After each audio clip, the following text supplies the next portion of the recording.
Bom dia a todos.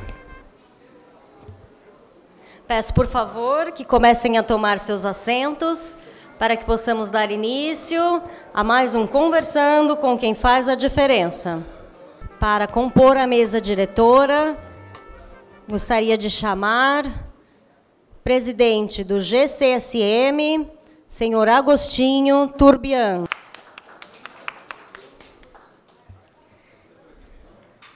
Presidente da União dos Vereadores, senhor Sebastião Miziara.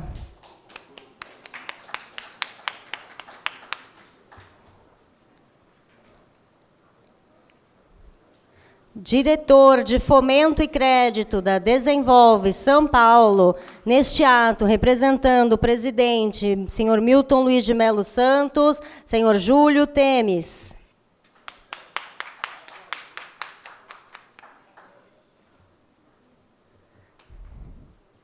Gostaria de convidar para a mesa hoje, senhor Romeu, não se sente aí, vamos, por favor, nos honrar sentando-se à mesa, senhor Romeu Chap.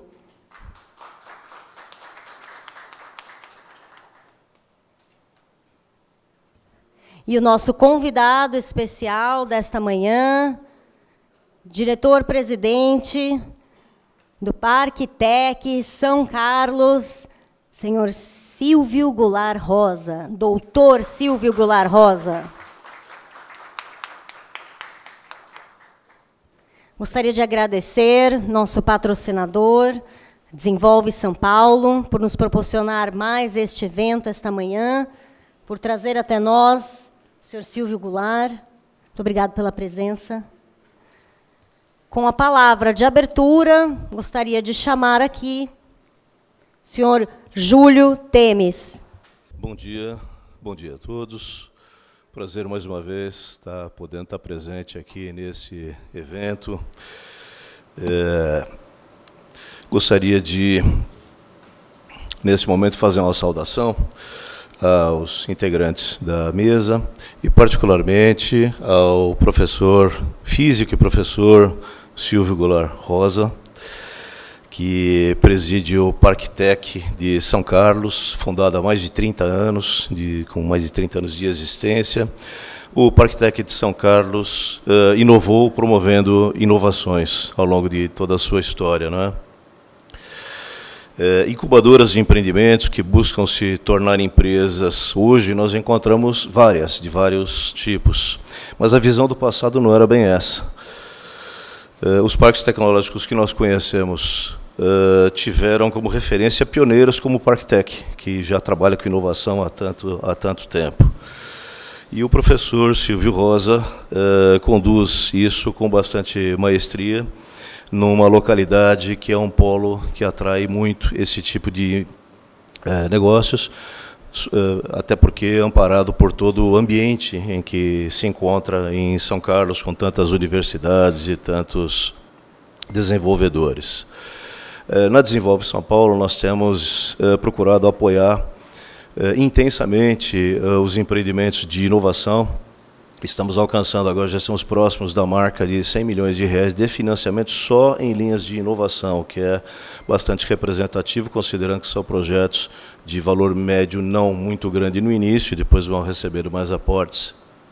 Além disso, nós também participamos de capital em 41 empresas por meio de fundos de investimento, todos de inovação. Portanto, a nossa relação com esse segmento é bastante significativa. Digo ainda que eu tenho o privilégio de receber iluminadas reflexões do professor Silvio, na medida em que tenho a possibilidade de compartilhar assento no Conselho Deliberativo do SEBRAE, em São Paulo, à medida que participamos conjuntamente, mas o professor sempre tem boas reflexões e bastante importante participação. E ele está sempre atento com o empreendedorismo, que é gente que trabalha para evoluir a nossa economia e o bem-estar das pessoas. Então, gostaria de deixar aqui uma saudação e estou ansioso para ouvir a palestra do professor Silvio. Muito obrigado.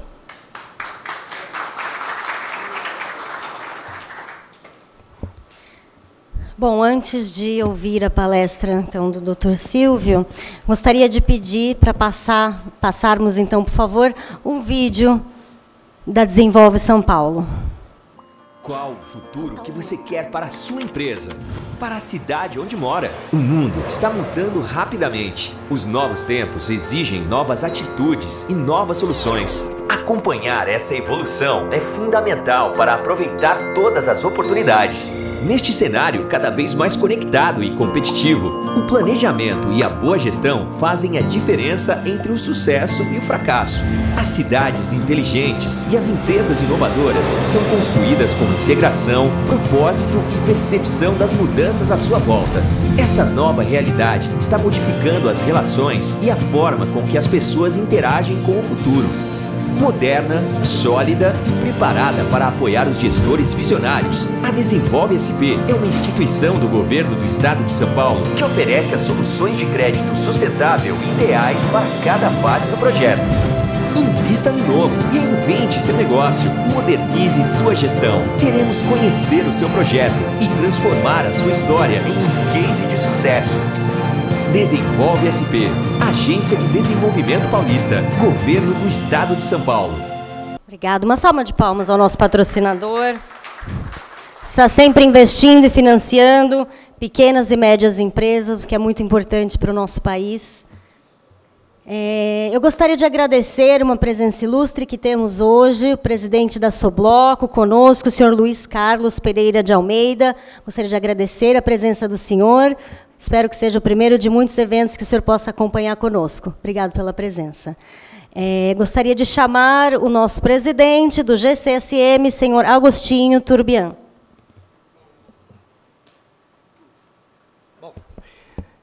Bom dia a todos e a todas. É uma alegria estar aqui, dizer da minha alegria e felicidade, porque nós estamos aqui com um evento gravado pela Rede Vida, gravado por nós.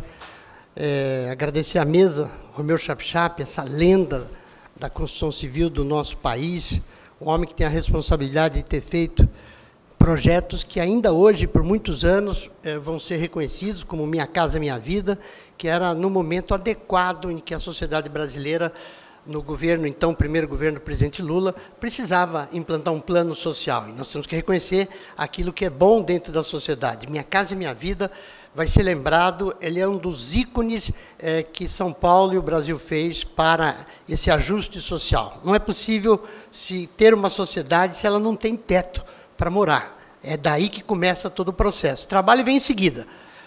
O Dr. Luiz Carlos tem essa convicção, porque o projeto da Sobloco no estado de São Paulo também é uma coisa extraordinária. Poucos países no mundo têm a extensão geográfica que a Sobloco tem diária no estado de São Paulo. E é uma coisa extraordinária. Quer dizer, nós estamos aqui muito felizes de contar com todos vocês. Sebastião Iziara, que dizer a respeito dele, do trabalho que se faz no interior do estado de São Paulo. É desnecessário, mas é importante, eu não posso deixar de frisar. O interior do estado de São Paulo é uma máquina que colocou o estado de São Paulo como a 19ª economia do planeta. É a maior fonte de excelência da agricultura do país e da América Latina. Os níveis de excelência que o interior do estado de São Paulo tem como fonte de formação de riqueza, irrigação da economia nacional, são números extraordinários, todos os senhores sabem. Não por outra razão, o presidente do World Economic Forum procurou o nosso governador Geraldo Alckmin, que vai fazer uma sessão especial do World Economic Forum em março, aqui em São Paulo, com o nosso governador abrindo. Um estado que representa uma nação. O ano passado, para você ter uma ideia, ele escolheu a Argentina e o Macri. Esse ano ele escolheu o estado de São Paulo e o Geraldo Alckmin, evidentemente respeitando o Brasil. Então, a minha alegria de ver o trabalho que faz o Sebastião Miziara com a Sílvia, que é extraordinário.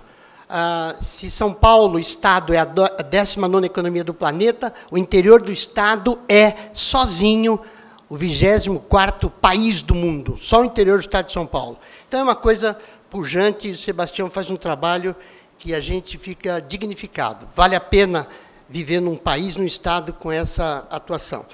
Falar do Júlio Temes, que é o braço direito do Milton, que está na China hoje, Milton Luiz de Melo Santos. Acabei de falar com ele agora há pouco por WhatsApp, ele está na China, buscando recursos para desenvolver São Paulo. E que recursos são esses? São recursos para financiar o desenvolvimento econômico.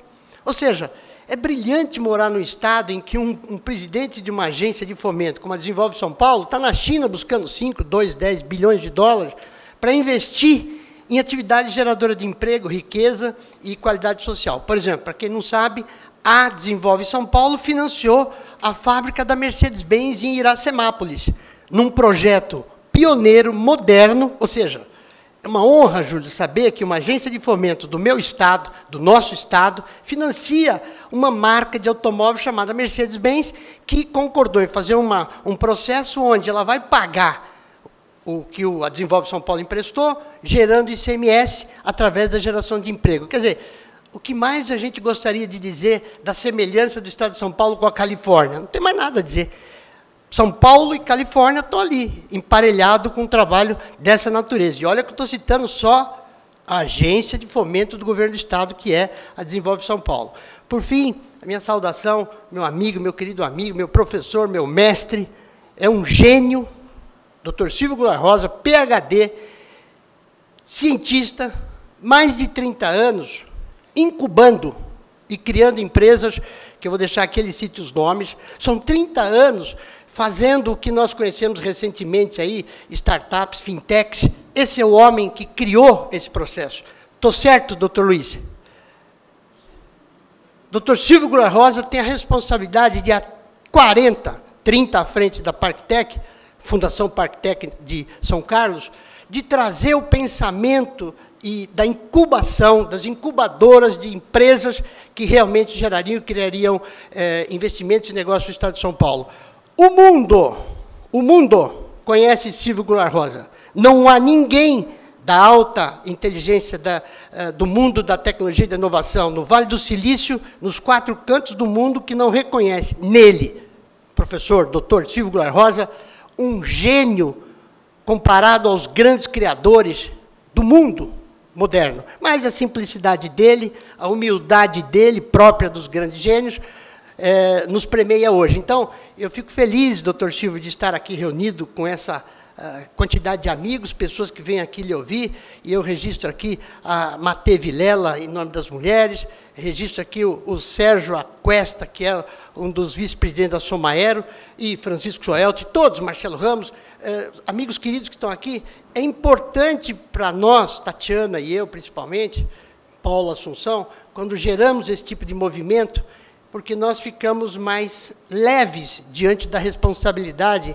que Deus nos deu de vir aqui e fazer alguma coisa para a nossa sociedade. Fico feliz porque esse debate é enriquecedor, e eu tenho certeza que o governador, que sabe que estamos aqui, que vai acompanhar algumas coisas, ele precisa dessa força do nosso trabalho. Então, meu discurso é esse, minha fala é essa, de agradecimento a todos vocês, e eu peço uma calorosa salva de palmas a essa mesa aqui. E se E passo a palavra para a Tati para conduzir aí os trabalhos. Muito obrigado, hein?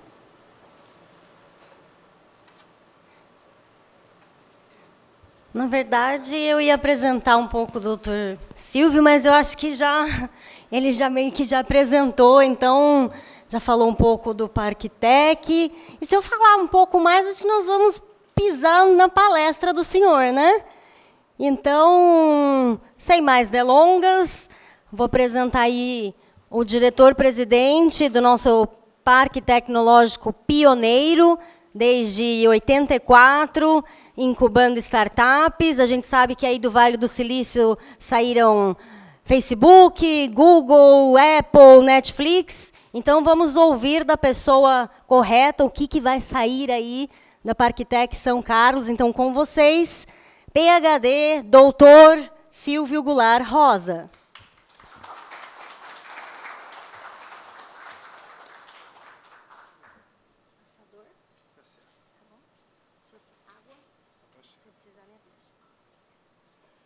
Primeiramente, eu queria dizer da honra e satisfação de estar aqui e receber esse convite do Augustinho, que é um amigo querido de muitos anos, e poder falar aqui para esse público tão expressivo e tão importante. Eu vou tentar descrever uma moldura, certo, da minha palestra, que eu escolhi um título um pouco assim chamativo, né? O cego, o tiroteio e a bengala para o futuro, e tentar entrar no tema mais no final, de ver como é que nós nos colocamos. Aí seria uma criação coletiva. Quem é o nosso cego? Quem é o nosso tiroteio? E quem é a nossa bengala para o futuro?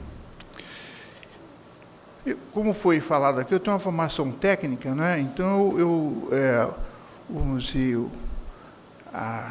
no Brasil, nos últimos tempos, a temática tem sido mais ou menos conduzida por um debate com um viés econômico e político, que são importantíssimos, mas, por outro lado, a gente vê pouca discussão ou apresentação de temas na área de tecnologia, que, de certa maneira, são um alicerce do que está acontecendo com a gente, pelo menos nos últimos 4 séculos, 5 séculos, que tem transformado a nossa vida. Então, eu quero fazer uma recapitulação de muitas coisas são conhecidas, dizendo, pelo menos como eu vejo esse impacto, e vim até o que se fala agora da indústria 4.0. O que é essa tal dessa indústria 4.0? Então, deve ter uma 3.0, uma 2.0 e a 1.0.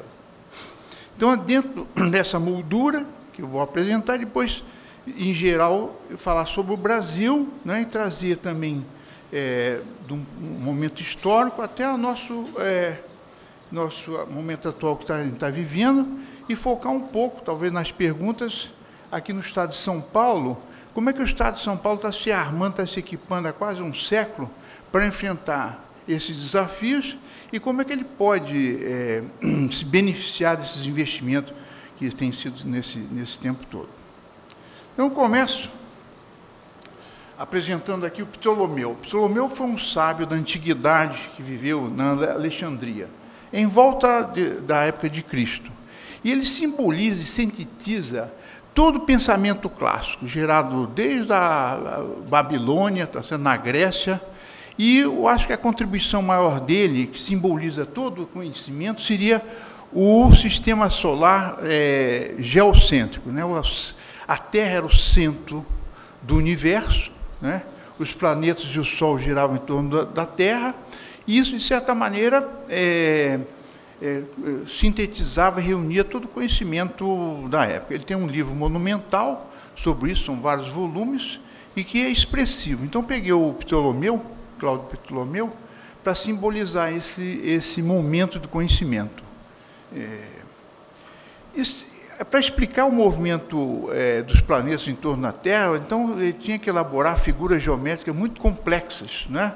Porque não era o que estava sendo observado. Você ia fazer observações a olho nu. O homem sempre foi curioso para saber como é que ele se coloca na Terra, qual é o seu movimento das estrelas no céu, sempre foi uma curiosidade desde os povos primitivos, e observação de olhos nus e tabelas já eram bem conhecidas. Então, você sabia o movimento dos planetas, mas não conseguia explicar nesse movimento geocêntrico, no sistema geocêntrico, como era esse movimento, tá certo? Explicar com acertar. Passado séculos, está certo que persiste essa cultura clássica dos gregos, que ela começa a ser reanalisada e ser discutida na Renascença italiana, né, onde aparece tá certo, desde todos os nomes monumentais da cultura ocidental, de Da Vinci, de Miguel Ângelo, de Dante, e, de certa maneira, questionando essa visão clássica, botando em dúvida, tá certo, que aqueles princípios eles não conseguiam atender mais às necessidades do homem, que a Itália se enriqueceu brutalmente pelo comércio com o Oriente, né? Veneza, Florença se tornam centros de efervescência econômica e cultural por causa do comércio com o Oriente, né? A Rota da Seda, que todo mundo já ouviu falar. Então, nesse ambiente de riqueza, começam a aparecer esses intelectuais de peso universal, né, permanente, já aparecem dúvidas sobre a cultura ou a cultura clássica grega.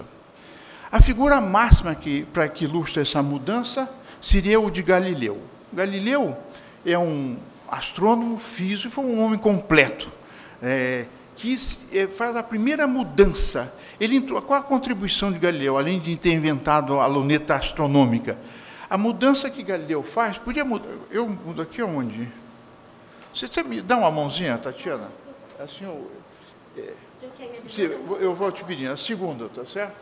Esse é o Galileu. Galileu é bem conhecido, porque ele introduz um método científico. Até esse momento do Galileu, havia vamos dizer assim, uma mistura, uma coincidência muito grande do conhecimento científico e religioso, né?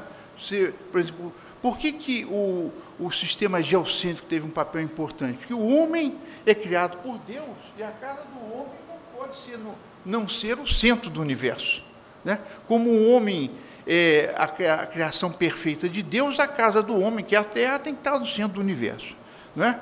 Então, vamos dizer assim, essa conjugação muito íntima do conhecimento científico e das religiões, tá certo? De certa maneira, forçava a manutenção ou exclusão de certas discussões. O Galileu traz, através do método científico, a ciência é base da observação.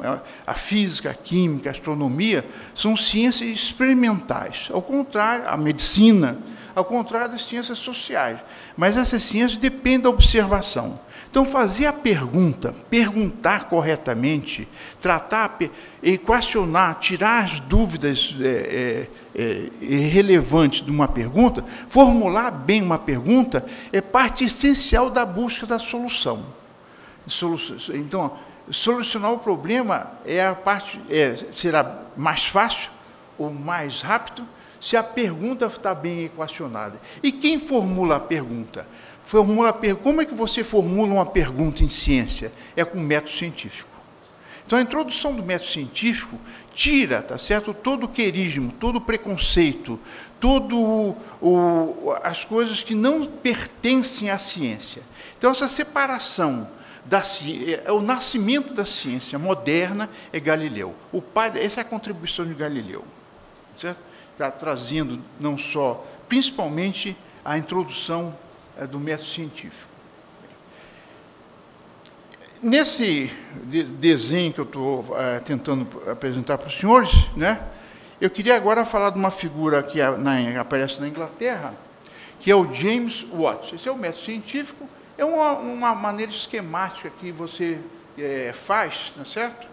De como você faz a observação, ela tem que ser sistemática, controlável, você verifica fatos, você faz hipóteses, você testa essas hipóteses, né, se organiza. E se ela não consegue explicar os fenômenos, outros fenômenos, você abandona a hipótese. Então, em ciência, você não tem certeza. A certeza, você tem dúvidas. Então, a dúvida é que move a ciência. Então, esclarecer dúvida, né? Então, é a coisa fundamental. E se a sua resposta não consegue explicar fatos novos que ocorrem, então a sua teoria ou sua explicação ela tem que ser abandonada, porque ela só consegue explicar um número limitado de fenômenos. Então, ela tem que estar dentro de uma coisa maior, tem que estar dentro de uma coisa maior. Então, a física clássica é um caso limite da física quântica, por exemplo, né? Então, você tem que recuperar aquilo. Então, um exemplo aqui. Então, nesse método científico, você vai. Se sua explicação, teu conjunto, tá certo, de conhecimento sistematizado não consegue prever fatos novos, então ele tem uma limitação e você tem que abandonar e tentar recomeça de novo, tá certo, num modo contínuo, né, de questionamento até você ter um entendimento completo. Então, o sucesso é resultado da falha, do questionamento e do erro. Então, errar não só é humano, é necessário, é indispensável. O progresso é resultado do erro sistemático. O erro tem que ser rápido, barato, tá certo? E, de preferência, pequeno, não é? Para não ser um desastre. Então, a próxima figura que eu quero mostrar é o James Watt. É um cientista inglês, né? Na verdade, escocês. E a gente sabe, quando você vê uma lâmpada, essa lâmpada tem 30 watts. Então, é a potência da lâmpada, em homenagem a ele, tá certo? James Watt, que teve uma contribuição importante no desenvolvimento da máquina a vapor, né? Queria mostrar um esquema de uma máquina a vapor, né? Que a máquina a vapor foi a primeira instrumento desenvolvido praticamente todo na Inglaterra, não só por Watt, mas outros cientistas, outros engenheiros, que contribuem para a substituição. A máquina a vapor tem um impacto fulminante na humanidade. Ela libera o homem do trabalho braçal, o homem é a besta, o burro, o boi, tá certo? O camelo, do trabalho braçal. Então, você tem trator a vapor, a máquina de vapor, você revoluciona a agricultura, você revoluciona os meios de transporte, o trem, o navio a vapor, você faz da Inglaterra, você cria as fábricas. Então, você muda a sociedade, você cria o trabalhador fabril, você estrutura a sociedade, você cria as cidades, você tem o metrô. Então, essa primeira revolução baseada na máquina de vapor, você cria a Inglaterra o centro, a primeira potência, o primeiro império industrial. Todos os outros impérios eram mercantilistas, né? A Roma, a Grécia, tá certo? Os babilônios, era baseado no comércio de commodities, né? Vinho, azeite, trigo, madeira. A Inglaterra é o império da indústria. Então, você tem a indústria. Você cria os primeiros problemas de trabalhista, né? O Marx estuda o Capital, baseado na estrutura social que se monta na Inglaterra devido à máquina a vapor. Você tem os teares, não sei se vocês já viram fotografia das grandes tecelagens, né?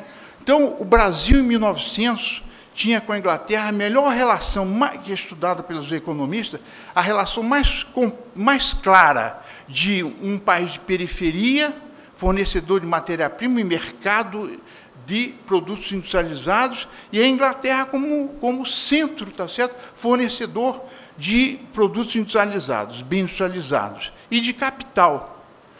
O viaduto Santa Efigênia, aqui em São Paulo, foi financiado por capital inglês. Só para dar um exemplo, todas as ferrovias de São Paulo, do ciclo do café, foram financiadas pelo capital inglês. Então, você forma a Inglaterra, quando a gente fala o Império Inglês é resultado da máquina a vapor, da primeira Revolução Industrial. Então, você investe em tecnologia, você cria um ambiente de qualificação de pessoas, de geração de conhecimentos. Esses conhecimentos são apropriados no meio produtivo. Se você gera riqueza, você multiplica a riqueza, você cria poder, você muda a sociedade. Para bem ou para mal, você muda a sociedade. Então, a sociedade inglesa, tá certo? Com o resultado da máquina a vapor, das fábricas, do metrô, tá certo? Dos trens, que integram o Reino Unido todo através dos trens. E a Inglaterra tinha o quê? Carvão e minério de ferro de baixa qualidade. no Science Park, lá em São Carlos, nós descobrimos, viu, doutor Carlos, um trilho da fábrica, da linha de trem da fazenda do Conde de Pinhal, que passa dentro do nosso Science Park, um pedaço de trilho feito no País de Gales, certo? Então, o Brasil sempre foi comprador de trilho, está comprando agora da China. Nós temos o melhor minério de ferro do mundo, mas a gente compra trilho dos outros, tá certo? E a gente vai conversar isso daqui a pouco. Então, a primeira revolução industrial é resultado de ciência e tecnologia, né?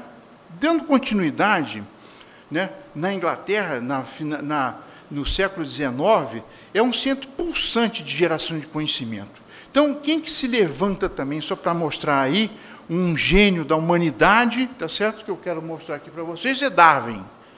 Darwin entende, tá certo? Como que o homem se coloca nisso tudo. Então, com entendimento da evolução das espécies, como é que a vida está na Terra, como é que ela se modifica, né? Do ponto de vista científico, né? Ele coloca o homem também como um, tá certo, animal, né? Da classificação que a gente vê aqui. Faz o seguinte, quer dizer, o homem é mais uma espécie na Terra. Então, essa é a separação completa da ciência, que eu entendo, da ciência e da religião. Então, a religião é o dogma, você acredita na verdade absoluta e você não questiona. E a ciência vive da dúvida, em onde você questiona tudo. As duas coisas podem conviver. O maior cientista que já viveu, tá certo, que é o Einstein, ele acreditava em Deus. Então, você pode ter, ao mesmo tempo, Einstein, ele acreditava em Deus, tá certo? Então, você pode ter um cientista completo, tá certo? Uma mente mais brilhante que a humanidade já teve, e ele tinha crenças, tá certo, da existência de Deus. Ele nunca usou a ferramenta dele de ciência para questionar um dogma. Dogma é uma verdade absoluta, inquestionável. E isso pode conviver harmoniosamente com a ciência. A ciência não depende, a partir dessa demonstração que eu tentei falar, mas de verdades, tá certo, que são, tá certo, que fazem um corpo lógico, filosófico das religiões. Então, ciência é um trilho, né, um caminho de como é que o homem entende a natureza, entende alguns problemas da natureza, como é que ele se entende, como é que ele se vê, como é que ele se relaciona. Fundamentalmente, e para o seu conforto, para o seu bem-estar, para a sua sobrevivência, também tem um corpo de ideias, tá certo, de princípios religiosos, que, tá certo, que compõem, né, o homem completo. Depende dessas duas, do conhecimento tecnológico, científico-tecnológico, e do conhecimento filosófico. Nesse ambiente de efervescência intelectual que tem na Inglaterra, no século XIX, aparece um cientista também, juntamente da mesma estatura que Galileu, que é Maxwell, né? Aí está numa figura novinha, James Clerk Maxwell.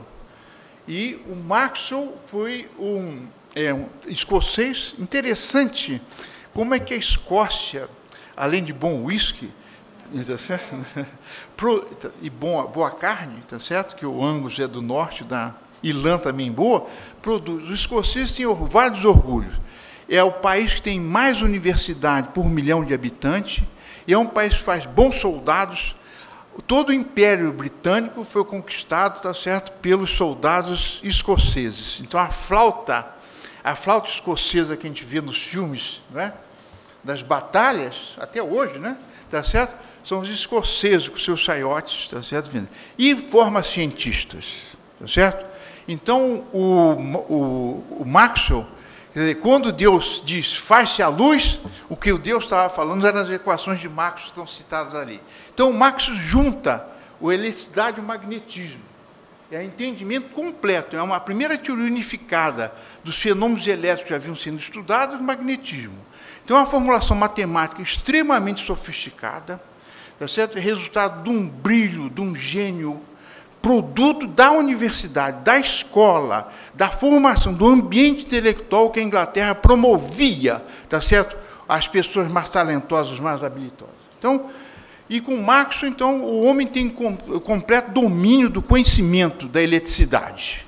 Então, a eletricidade, não precisa falar qual é o impacto que ela tem, mas nós vamos citar aqui. tá certo? O telefone, o telégrafo, o motor, tá certo? O rádio, a televisão, a válvula. Então, a eletricidade transforma outra vez, possibilita, com ar-condicionado, com elevador e com o metrô, as grandes metrópoles. Sem isso, seria impossível o homem se organizar, tá certo? Ou se aglomerar, se você não tivesse os benefícios trazidos pela inovação tecnológica, que o conhecimento, tá certo?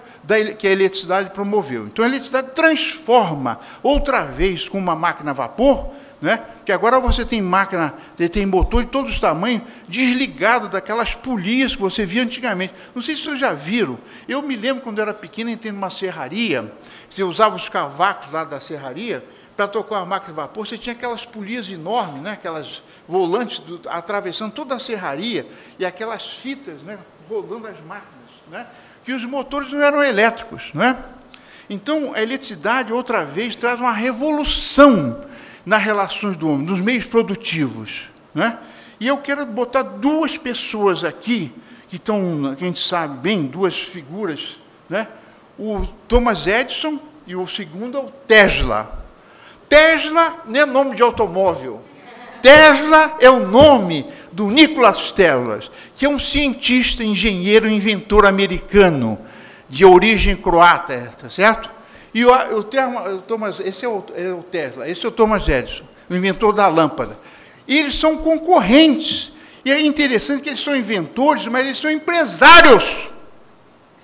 A invenção não é de laboratório, não é de ficar na gaveta. Tá certo? Nesse mesmo tempo, nós temos o Santos Dumont, que é um inventor, um benfeitor da humanidade, mas não é empresário. O Brasil podia ter uma Embraer em 1910. Então, essa visão desassociada, tá certo? Que o conhecimento é um bem para a humanidade, mas nós temos que ganhar dinheiro. O Brasil tem que investir nos seus engenheiros, nos seus cientistas, para fazer empresas inovadoras, para competir. Senão seremos compradores eternos de bugiganga. Tá certo? É isso que nós estamos falando aqui. Então, continuando, o que nós estamos falando aqui é o seguinte. Então, o conhecimento então, eles são concorrentes na iluminação de Nova York. O Thomas Edison aposta na corrente contínua. Corrente contínua da pilha, né? Você tem polaridade mais e menos, passa a corrente. E o Tesla aposta. Isso tinha uma dificuldade, você tem uma dissipação. A lâmpada incandescente, ela gera muito calor, só para lembrar vocês, não é? Então, você perde da energia elétrica parte em calor. Então, ela é altamente ineficiente. Então, você vai transmitir energia elétrica, o linhão do Itaipu. Como é que chega a energia de Itaipu em São Carlos? Através da corrente alternada. Então, a corrente alternada que a gente tem nas nossas casas, aqui em prédio, aqui, tá certo? Ela muda de polaridade, mais e menos. Isso que o Telos apostou na iluminação, você gerar corrente alternada para iluminar. Então, você podia, com a mesma central térmica que gerava eletricidade, alcançar, tá certo? Postes das ruas, das casas mais longe. Você não precisava ter mais centrais, que era o modelo do Edison. O importante dizer que eu coloquei essas duas pessoas aqui é o seguinte: você tem que incorporar a inovação que você gera em empresa, no processo produtivo. Multiplicar a riqueza. Quem multiplica a riqueza é a empresa. Tá certo? Isso é que nós temos que entender claramente. A lição que a gente nunca compreendeu, tá certo? Aqui no Brasil. E eu vou dar exemplo aqui. Nessa continuação que eu falei da válvula eletrônica, dá consequências isso na primeira metade do século XX, né? A Inglaterra perde. A Primeira Guerra Mundial para a Inglaterra foi um desastre. Porque a Inglaterra tem um sistema, tem uma elite formada que vem lá dos tempos da Idade Média. Ela conseguiu formar uma elite. Interessante o seguinte, ao contrário do Brasil, formar uma elite que no começo roubou o suficiente, enriqueceu-se e ficou nobre, ficou altruísta, tá certo? Não precisou mais. Então, na Primeira Guerra Mundial, então tem um sistema de educação dessa nobreza, tá certo? Dessa classe dirigente. Então, na Primeira Guerra Mundial, se falava o seguinte, que um tenente de infantaria durava menos de uma semana. quem foi... A gente vê filmes aí, para tudo quanto é lado, não é? Quem que foram os primeiros soldados de infantaria dos ingleses? Foi toda a elite, foi dizimada a elite dirigente, que seria a sucessora da Inglaterra, tá certo? Na Primeira Guerra Mundial. E aparece os Estados Unidos, já vem com vigor enorme, desde a sucessão, da Guerra de Sucessão, depois que o Norte ganha, tá certo?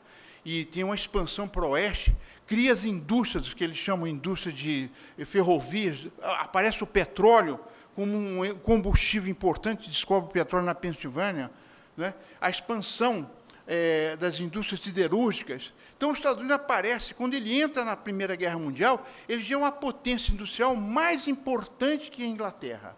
A Inglaterra, mesmo que não tivesse a guerra, já estaria, como está acontecendo agora, uma mudança de eixo com a China, não é? Com os Estados Unidos.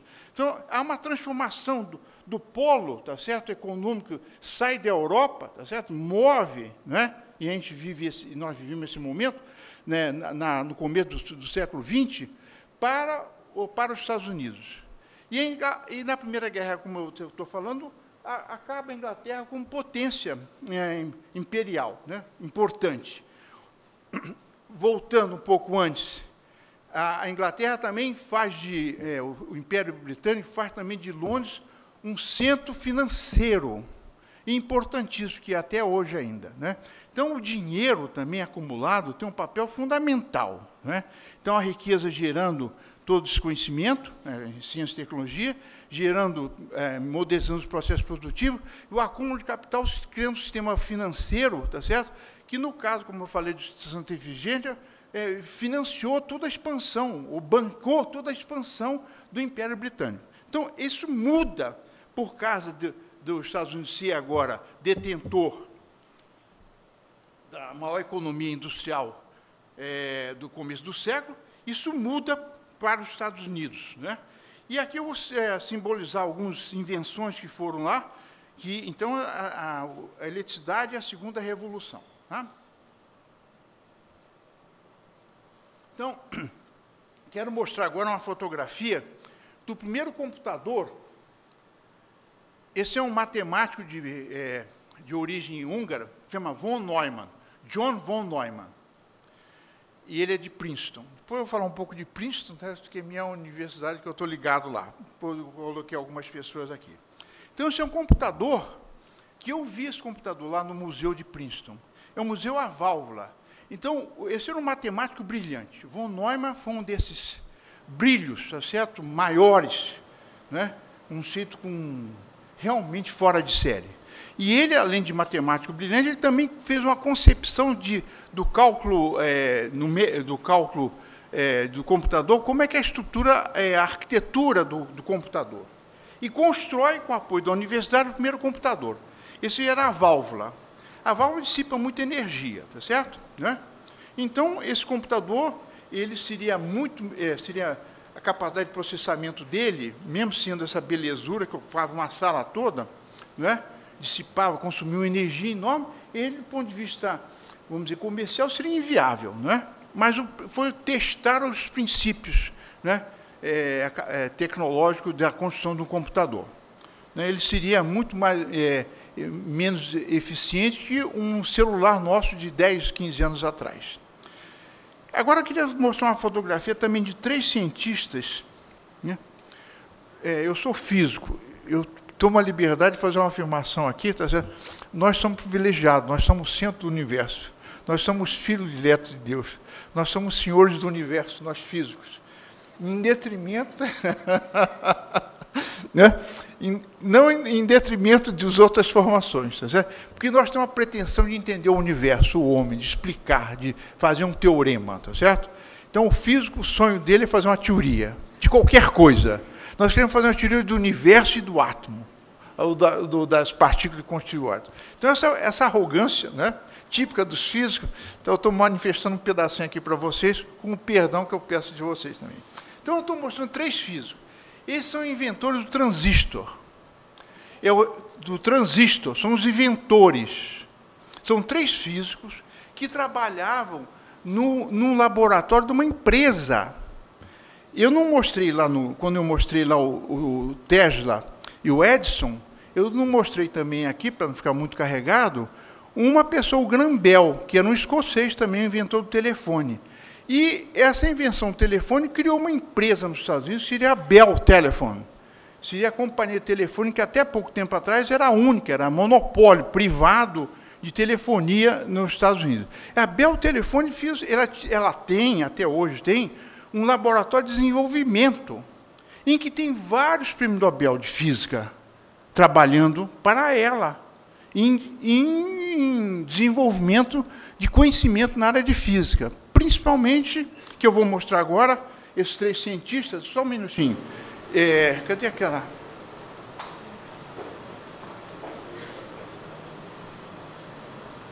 Você vê que eles são... Esse aqui são 3 americanos, né?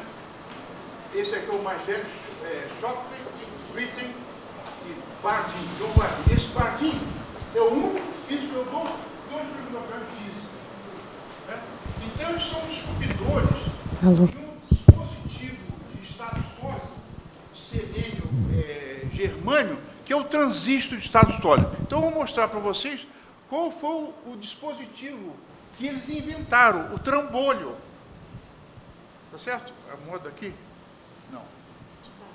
Tatiana? Não. Faço para você aqui. Esse é o transistor do laboratório. O primeiro transistor. Né? A vantagem desse transistor, ele é de estado sólido, não é uma válvula, não é aquela coisa grande que você tem que ter o vácuo, certo?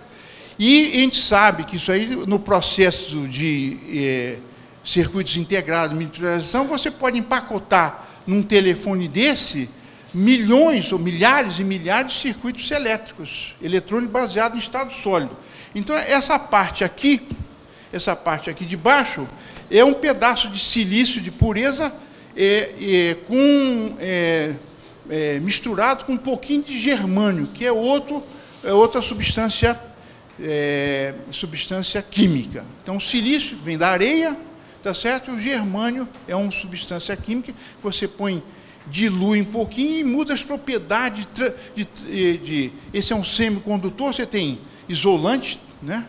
A madeira é isolante, o ferro é condutor. E você tem materiais de propriedade chama semicondutores, conduz mais ou menos a eletricidade. Não são bons, não isolam completamente, mas conduz mais ou menos. E isso aqui é um semicondutor. Né? Então, você dopa com impureza e você controla as propriedades de transmissão. Então, você consegue fazer, nesse equipamento pequeno, o mesmo papel da válvula, que consumia e gerava um calor absurdo. Então, essa é a revolução que nós todos estamos vivendo hoje, no dia a dia, promovida pelo transistor, a eletrônica de estado sólido, não baseada na válvula. Né?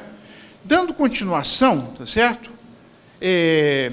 Isso a gente está vivendo, né? Então houve uma mudança enorme, os Estados Unidos gera isso aqui, né? Ele descobre isso, essas pessoas ganham o prêmio Nobel, esses 3 ganharam o prêmio Nobel por essa invenção, isso é no pós-guerra, 1947, é o momento maior dos Estados Unidos como potência mundial. Explodiu, ganhou a guerra da Europa, explodiu a bomba no Japão, tá certo? Tem a maior economia, ela está podre de rica, a sua indústria está bombando, tá certo? Que ela produziu bens, né, de guerra para todos os países aliados, né? Ela equipa a Rússia no esforço de vencer o exército da Alemanha, de Hitler. Então, a economia dos Estados Unidos é monumentalmente forte, incontestavelmente. É a única potência, tá certo? Superpotência naquele momento, 1950, quando é descoberto isso aí. Então, né, a gente está vendo agora que a economia continua agora baseado nessas descobertas, desenvolve, tá certo? O computador, que afeta a vida de todo mundo, da telecomunicações, do transporte, do dia a dia, do lazer, tá certo? Da organização do trabalho, de tudo, dos meios de comunicação, não é? Tudo isso aí por causa dessa invenção do transistor, né? E feita num laboratório. Importante ver o seguinte, que muitas das transformações ocorrem nas universidades. Então, essa universidade, empresa, é uma dualidade, tem que existir uma harmonia, não existe uma separação, tá certo? Contrário, depois que eu vou falar aqui um pouquinho sobre no Brasil. Como é que eu estou de tempo, Tatiana? Está aí. Ah, está aqui. 12. Tem faltando? Tá certo. Então, eu vou mais rápido agora. Então, agora, vamos falar um pouco da quarta revolução. Vou mostrar um sistema neurológico, tá certo? Isso aqui é esquematizado mais ou menos. Você vê um sistema nervoso, né? Um pedaço do sistema nervoso, como que ele é intricado, e relacionado e conectado. Eu vou mostrar um neurônio para vocês, verdadeiro. Isso aqui é um neurônio, tá certo? Então, o neurônio ele tem um núcleo, não é? Ele retém os dendritos. Dendritos são ramos, né? Vem do grego, dentro são galhos, né? Que chegam a ele. Ele soma impulsos, estão chegando, impulsos elétricos que vêm desse dendrite. O núcleo processa, ele soma ou subtrai, dependendo se o sinal que chega é positivo. Estou chateando vocês? Fala a verdade. Pode xingar. Xinga à vontade. Não estou chateando. Verdade? Estou sendo muito técnico ou não? Não? Estou dando uma aula assim, rápida, aquela moldura que eu estou falando, né? Então, esse aqui é um neurônio. Quem a gente fala neurônio é isso aqui. Esse é o neurônio, tá certo? Então, ele tem um outro, então, soma todos, sinais chegam aqui, sinais chegam elétricos, são mini-volts. Uma pilha dessa tem 1,5 volt. Então, milésimo, você pega aquela pilha, divide em 1000 pedacinhos, é o sinal que está chegando ali. 20, 30 milivolts. Pode ser polaridade mais ou menos. E os núcleos somam isso aí. Ele só dispara um sinal no axiônio se o que está sendo somado atinge um valor. Senão ele fica quietinho lá. Então chega um ponto de sinal, somou tudo. Não é o que ele trabalha, tá certo? Ele fica vagabundeando lá, tá certo? Só funciona, só dispara o sinal para frente se um threshold, um limite mínimo for atingido. Se atingiu, ele manda um sinal para frente. E ele está, através dessas ramificações do axiônio, ligado com um monte de outros neurônios. Então, essas interconexões, nós temos 10 bilhões de neurônios na nossa cabeça. Todos interconectados, ou grande parte interconectados. Então, essa conexão muito grande é que faz o cérebro processar sinal. Então, nós processamos sinal elétrico, químico. Então, é um fenômeno de transferência de íons, de cálcio, tá certo? De sódio, de potássio, que eu não entendo muito, porque físico também entende quase que tudo, né? Mas os neurofísicos sabem, tá certo? Não é o meu caso. Então, esse é um neurônio. Como é que a gente simboliza essa coisa? Então, a gente pega ali um neurônio verdadeiro, vamos fazer um símbolo. É isso aí. Então, entra sinais naqueles dendrites, tem peso os dendrites, e o núcleo soma. Aquele é o símbolo, não do fascismo brasileiro, tá certo? Aquele é de soma, em física, tá certo? Ou em matemática. O sigma, de você somar. E aí tem uma função, ele dispara ou não aquele sinal. Então, embaixo tem uma rede neural. Ali, você pode fazer isso, um sistema eletrônico embaixo, tá certo? Você tem os neurônios de entrada, são componentes eletrônicos, ligados a outros componentes eletrônicos que estão aqui. Por exemplo, quando você liga para uma empresa e você pega lá o call center, então ele fala assim, quer falar não sei o quê? Diz um. Então, aí você tem que discar. O que já acontece em algumas empresas? Você fala assim, eu quero tal coisa. Aí tem uma rede neural que processa o seu sinal e decide aonde dirigir. Você não tem que falar o que você quer, o número, você não tem que apertar o botão. No call center normal, você tem que apertar. Então, essa rede aqui é muito simples. Você tem a entrada, você tem os processamentos, são ligações positivas ou negativas, que tem peso, e uma saída. Então, você podia dar uma opção de sinais, e no final acende ou apaga, poderia ser uma resposta assim. Eu mando sinais ali, tem pesos, e aquilo processa a informação que está entrando, e ela julga. Então, você consegue projetar essa rede neural de tal maneira que ela julga, ela faz um julgamento, sim ou não, de estímulos que ela recebe de fora. Dependendo da natureza do estímulo, ela processa, ela responde ou não. Então, essa é uma rede neural super simples, que nós físicos, senhores do universo, estudamos também, tá certo? Então, agora eu vou mostrar aqui para vocês, para terminar, um outro físico. P.W. Anderson, de Princeton também. O Anderson ele fez um modelo, na verdade, de um sistema magnético, que a matemática desse sistema magnético também, depois a gente viu, também pode representar a mesma estrutura matemática, o mesmo tratamento, algum tipo de rede neural. Então, ele fez um modelo, existia esse modelo, deu uma solução matemática fechada, desses spin glass, vidro de spin, né, que entende. Então, é um modelo completo, resolvível, muito de interconexão de número infinito de... Então, um neurônio interage com outro infinito número de neurônios. Cada neurônio tem um número infinito em volta dele. É uma simplificação, porque nós físicos, ao contrário dos engenheiros, nós sabemos saber se uma mesa com uma perna é instável, com um número infinito de pernas é estável. Com 4 pernas a gente não sabe resolver, tá certo? Exatamente, né? Em benefício dos engenheiros que sabem construir mesa de 3 pernas e dizer que é estável, não é, doutor Lúcio?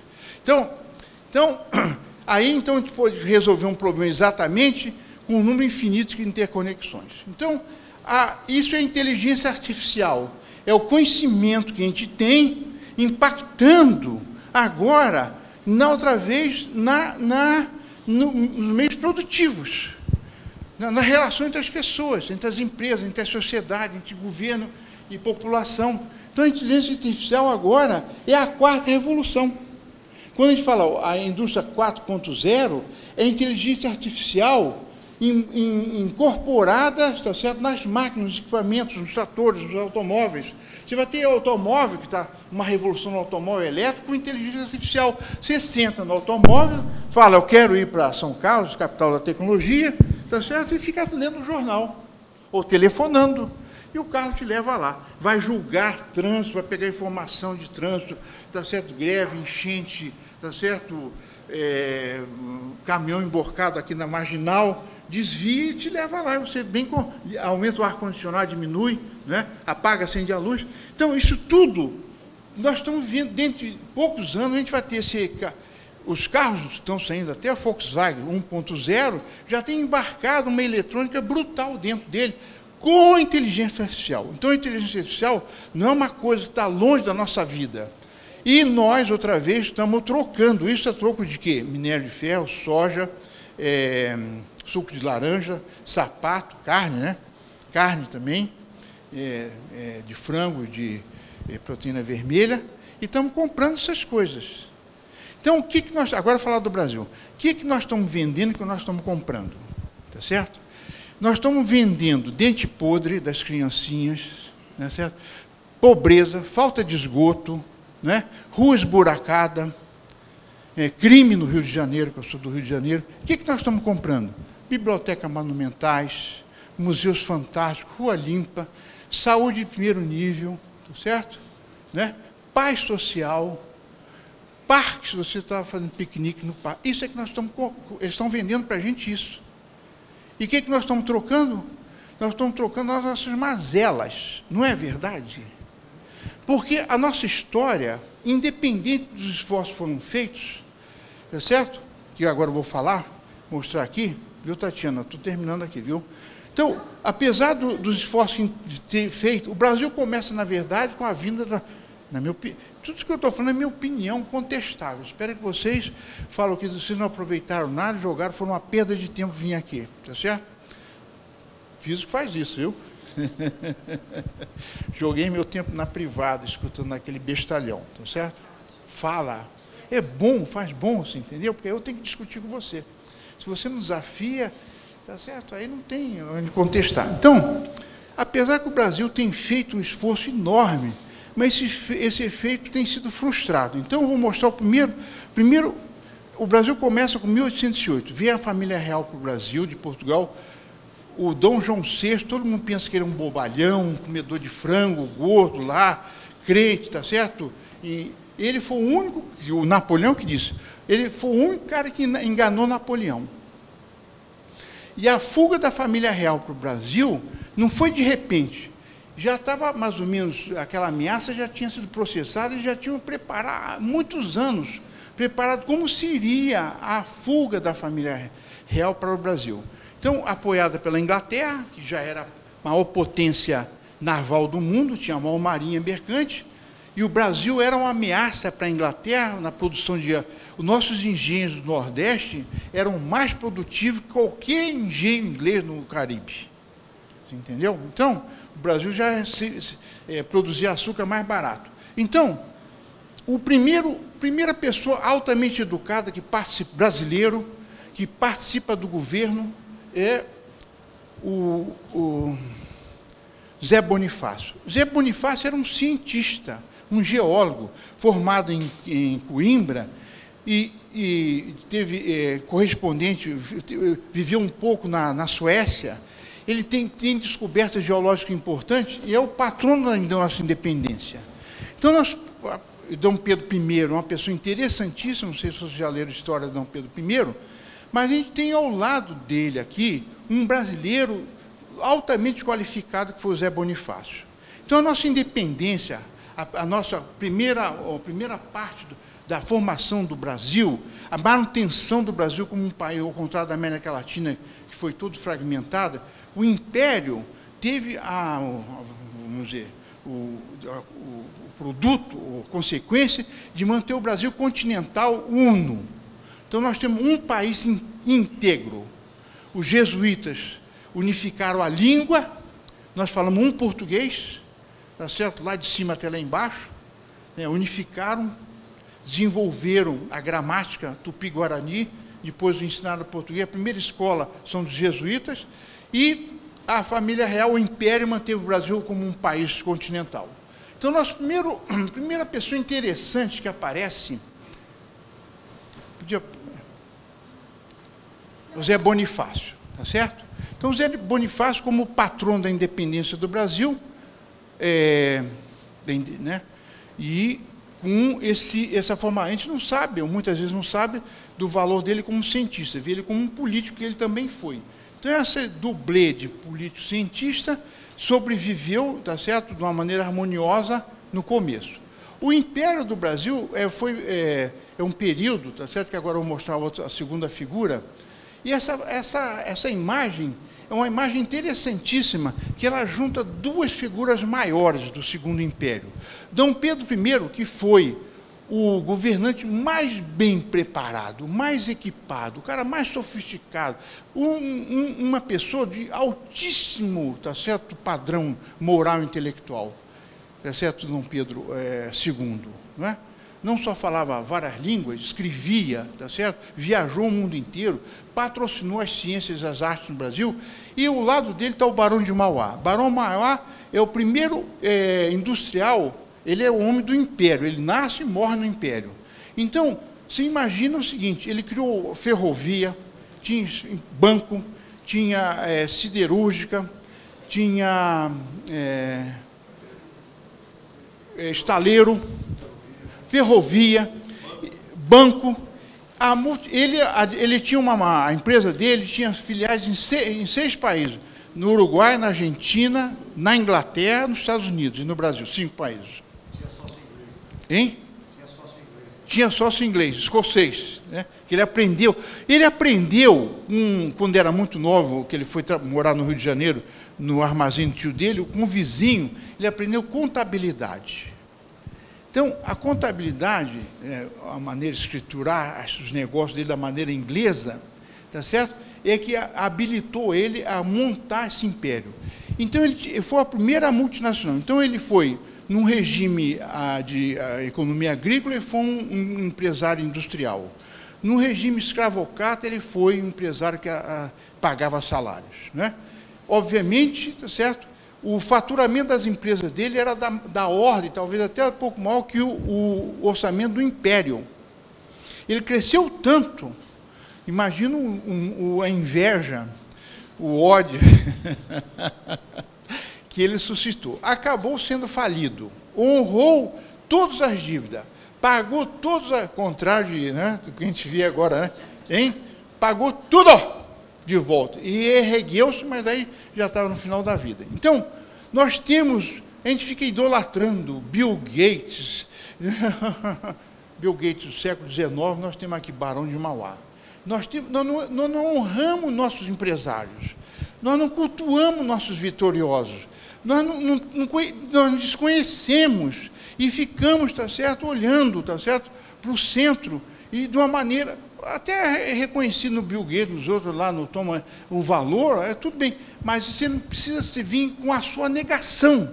Reconhecer nele o valor não precisa ser negar-se como pessoa, como empresário, como qualquer coisa. Então, senão você nunca vai respeitar. Então, esse complexo de vira-lata que o Nelson Rodrigues fala, ele é cultural. Então, a primeira coisa que nós temos que fazer, sem ser arrogante, baseado no treinamento da competência, é acabar com o complexo cultural coletivo de vira-lata. E não pode ser baseado na esperteza. Esperto, nós estamos cheios de esperto, tá certo? Nós queremos competência técnica, quem sabe fazer as coisas. Isso é que nós estamos precisando. Então continuando, eu queria mostrar dois aqui, para terminar. Dois brasileiros interessantíssimos. Esse é o almirante Álvaro Alberto. Ele foi professor, engenheiro, foi professor da academia, e ele criou o CNPq, o Conselho Nacional de Pesquisa, que agora tem o nome, Conselho Nacional de Desenvolvimento Científico e Tecnológico. É um órgão do Ministério de Ciência e Tecnologia, juntamente com a FINEP, Financeira de Estudo do Projeto, que promove o desenvolvimento da ciência e tecnologia através de bolsa de estudos. Eu fui bolsista do CNPq a minha vida inteira. Fiz doutorado no exterior com bolsa CNPq. Fui professor visitante em Príncipe com bolsa CNPq. Depois fui pesquisador. Então, eu sou o filhote do CNPq. Tá certo? E o CNPq foi criação. O almirante Álvaro Alberto, no pós-guerra, ele convence Getúlio que o Brasil, viu os Estados Unidos, aquela potência que ganhou a guerra, ganhou como? Não ganhou com soldado, ganhou com ciência, ganhou com engenharia, ganhou dos outros, ganhou da Alemanha, então, ganhou do Japão. Então, a economia americana, baseada em ciência e tecnologia, quem empurrou foi, tá certo, os laboratórios de pesquisa das universidades e das empresas. Isso é que faz riqueza, isso é que dá poder. No caso aí, tá certo? Então o almirante Oswald compreende que o Brasil, né, imagina em 1950, né, como é que era o ambiente. Então, a ciência e tecnologia no Brasil, a gente pode dizer que começa no pós-guerra, com a criação do CNPq. Depois vem aqui em São Paulo a FAPESP, tem por aí vai fora. Mas vamos dizer um começo, quer dizer, com pouco injustiça, atribuir, nós temos que conhecer quem pensou certo. Por que ele pensou certo? Mesmo copiando de fora, copiar não faz mal. Copiar, melhorar e adaptar, tropicalizar as nossas necessidades, nossa realidade, é indispensável, tá certo? E outro homem interessante é o Anísio Teixeira. Anísio Teixeira é um baiano que, em 1920, ele foi, com 20 anos, advogado. Ele é convidado para ser secretário de Cultura da Bahia. E ele vem de uma família, tá certo, rica. Tem uma formação elaboradíssima dentro de casa, foi alfabetizado, ele com as irmãs, todo mundo toca piano, todo mundo fala francês. Então, pertence à elite, a melhor elite, bem formada, bem criada. Ele vai ser secretário de Educação. E ele, contrário da escola primária que ele viu, quando ele foi lá, ele viu aquele negócio, aquele caos, que existe até hoje, em qualquer escola que você for aqui perto, dentro de São Paulo, essa escola está aí, primária. E ele, então, vê o seguinte, tem que ter escola pública, de qualidade. Então, eu peguei essa frase dele aqui, ó, tá certo? Que ela simboliza todas as nossas carências, toda a necessidade, né? Que a escola é formador do democrata. A democracia, tá certo? Como um bem maior, Mas como é que você elimina a exclusão? Como é que você qualificando as pessoas para uma sociedade moderna? Essa sociedade que está mudando com tanta velocidade, se ele não estiver preparado, ele não consegue consumir, ele não consegue conviver, ele é um marginalizado. E a nossa história é da marginalização de uma parcela grande da população. Nós não podemos mais continuar com isso. Isso é contra, não é princípio religioso nem ético, é burrice, porque a gente não cria um mercado interno. No império, lá quando eu mostrei, quando vi a família real, o mercado interno do Brasil, entre as regiões, era mais importante que o mercado do Brasil com Portugal. Então, o mercado interno do Brasil sempre teve um papel grande, ponteroso, importante. Então, o mercado interno, nós temos que incorporar quem para consumir? Quem vai consumir carne? Todos os brasileiros primeiro, são 200 milhões. Quem tem um mercado, 207 milhões de pessoas?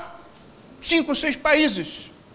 Então, criar um mercado interno, vigoroso, comprador, é uma necessidade, tá certo? Você elimina. E como é que você faz isso? E não pode ser para o meu neto. Eu não quero para o meu neto. Eu não quero para o meu neto. Eu quero para mim agora. Não adianta botar a culpa e a responsabilidade no futuro. Isso é gente covarde, vagabunda, e nós não somos isso. Isso que eu estou falando para vocês. Nós não podemos jogar que eu quero bom para lá. E a gente vai para fora, tá certo? Vê tudo aquela belezura, tudo se fica babando como idiota, como diz Nelson Rodrigues. Tá certo? Por que nós não temos? Nada nos impede de ter isso. Tá certo? A natureza aqui do Brasil, nós temos o maior rio do mundo, maior floresta. Tá certo? E que o Japão não tem nada disso. O que no Japão tem? Japonês educado, treinado, capacitado. Você entendeu? Então, qual o mau patrimônio nosso? É a nossa gentinha vagabunda misturada. Essa gentalha vagabunda que está aí, isso é que é nosso patrimônio, você entendeu? Isso é que nós vamos trazer para dentro. Senão a gente vai ficar todo vivendo como eu vivo, numa casa cheia de grades, de coisas, de alarme, e vocês também, com medo de tudo. Nós estamos amedrontados pela nossa incompetência, pelo nosso erro, pela nossa tolerância de não ver. Então, a gente tem que ser o seguinte, teve o Truman, disse o seguinte, que ele tinha na mesa dele assim, the buck TBUCK, tem muito significado. Stops here. Quer dizer, a responsabilidade acaba aqui. Não tem mais ninguém acima dele para resolver. Então, vem um problema, ele tem que resolver. Então, é o seguinte, esse é o nosso problema, que nós temos que resolver isso. É nosso problema. Então, quando a gente vê, e esse problema tem a solução, nós temos que fazer assim, uma dança de 2 serpentes.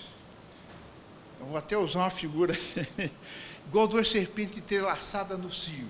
Capitalismo na veia. Todo mundo querendo ficar rico, mas não essa riqueza de compadrio, quem está vendo aí. Botar a riqueza na base, o capitalismo na base. Tá certo? Simplificar. Miciara, o município é o lugar da pessoa.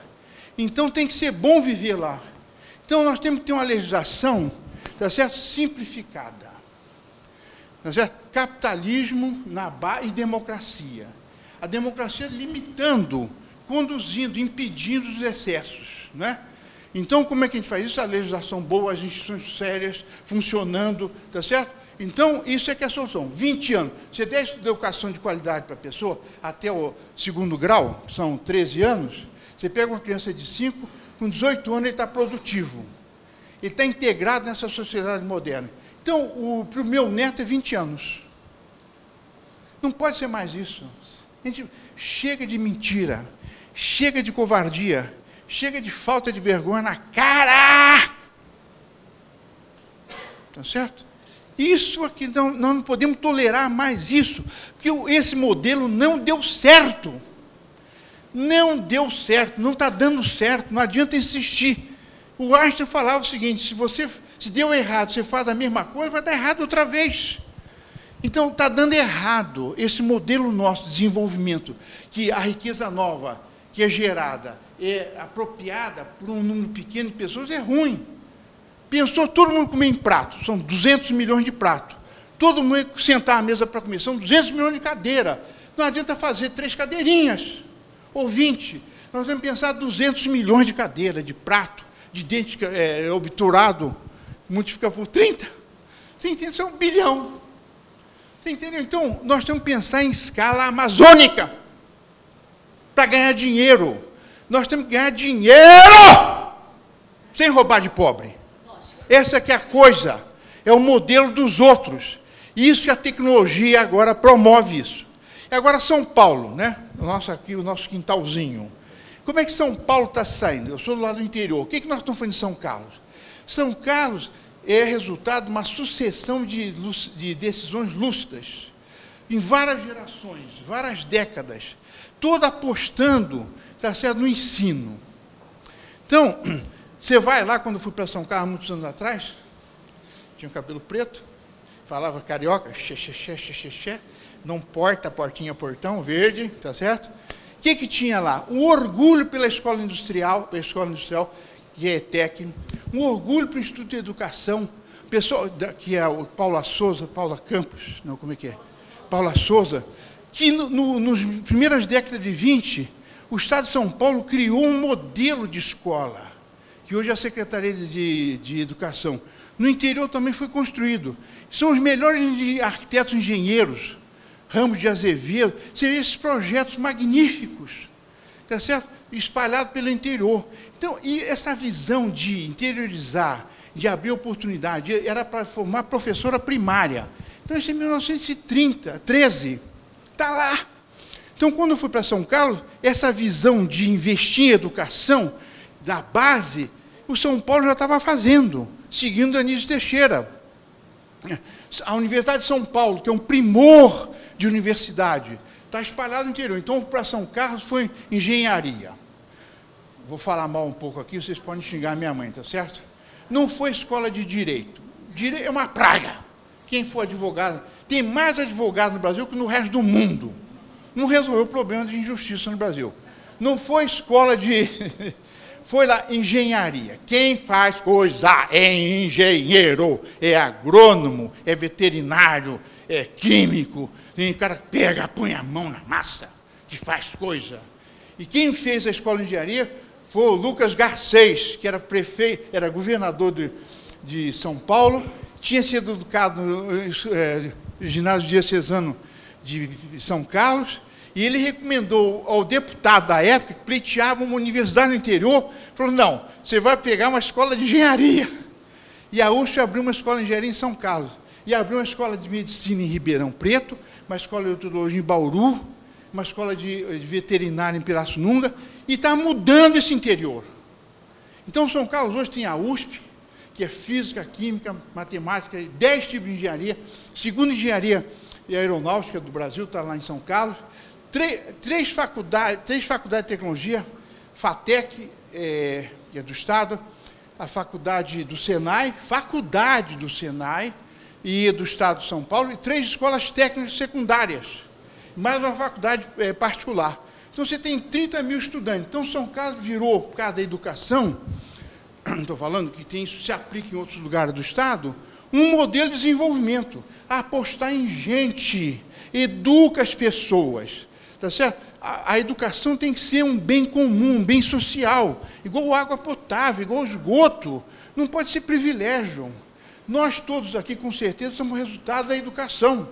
Eu sou filho de escola pública, eu estudei em Petrópolis, no estado do Rio, na escola pública, de melhor qualidade, depois fiz faculdade no Rio de Janeiro, pública, você entendeu? Trabalho em escola pública. Então, todos aqui, eu imagino, somos resultado de educação, do nosso esforço, da nossa família, do investimento, da valorização, mas é resultado disso, desses puxar-se pelo cabelo, violando a terceira lei de Newton, e subir, tá certo?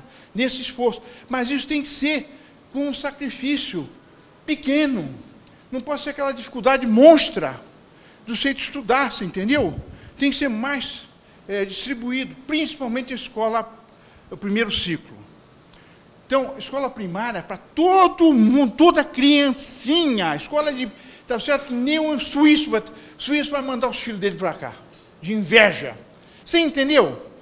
Porque a gente rompe Rompe o ciclo de formador de miserável, de pivete, você entendeu? E depois de gente que, como é que é, de sobrevivente. E o sobrevivente faz qualquer coisa para sobreviver. Ele não tem limites, tá certo? Então, estou terminando aqui que ela está. Então, eu quero falar o seguinte, nós temos essa serpente dança, capitalismo, oportunismo na base. Não pode ser mais esse capitalismo de compadrio, tá certo? Não pode. Esse aí também existe. É importante ter as multinacionais brasileiras. Não estou sendo contra isso. Mas você tem que ter lá na base. O Zeca Tatu quer fazer a empresa dele. Não pode ser complicado. Então, empreendedorismo nas escolas, nas crianças. Incentivar. Isso é que o Sebrae, de certa maneira, está fazendo. Entendeu? Então, desburocratizar. Viu, Miciara? A gente tem um livro de encargo para vereador. Bichão, vamos desburocratizar aqui o município. O município tem que ser amigo, facilitar, tá certo? Abertura de... O maior patrimônio do município é o munícipe, é o empreendedor local. Não ficar sonhando que vinha uma multinacional, que não vai. Tem 5.500 e poucos municípios no Brasil. Se vai pensar que vai vir muito, não vai. Ele vai ficar num lugar onde é amistoso. Se você não é amistoso, o seu empresário, ele não vai para lá nunca. Então, nós temos que... É simples a legislação. É desburocratizar, simplificar. Tá certo? É podar, cortar. Pega a espada de dama e corta. Limpa o terreno. Simplifica. Aposta. Tá certo? Incentiva, promova, dá prêmio. Dá capital de risco, igual a Desenvolve faz. Isso é que nós estamos precisando. Está certo? É acreditar que nós não podemos mais continuar na periferia, não tem motivo, não a gente vai ficar assim, trocando nossas coisas, está certo? Por essas bugigangas. Antigamente era o espelho, o colarzinho. Hoje, quantos neurônios brasileiros tem aqui? 0. Daqui a 10 anos, quantos neurônios brasileiros vai estar no outro lá, que vai falar, coisa de abóbora? 0. Se a gente continuar nesse caminho, eu não quero. Eu não preciso. Tá certo? E eu não faço isso. Não conte comigo. Eu estou fora disso. Você entendeu? Eu estou fora, eu sou de outro ramo. Eu sou de apostar nas pessoas, mas apostar em mim eu pago de volta, apostando nos outros. Estou falando eu, pessoal, né? Em geral. Estou falando como é que a gente deve se comportar. Então, apostar no talentoso, na ambição, não como vício. Ambição como uma, tá certo? Pegar todos os vícios. Egoísmo, a fome, a raiva, a ira. Nós precisamos ter gente irada, tá certo? Tá certo? Incontrolável.